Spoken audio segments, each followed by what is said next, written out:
นี่แม่ลูกเพิ่นค่ะทุกคนแม่กับลูกนี่ลูกคือเจ้าอ้วนๆเนี่ยนี่แม่เพิ่นสีดำคือแม่อ้วนๆค่ะแม่หมูอ้วนค่ะตอนแรกบรรยากาศตอนแรกเสือยักษ์เสือยักษ์เสือใหญ่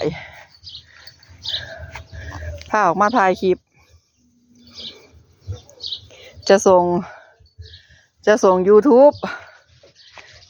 ป่าก็มีช่องอยู่ได้ทุกคนช่องชวีวันชาแนลค่ะทุกคนมึงอย่าไปเฮ็ดอีกกะดีไอ้บุญทิ้งนะ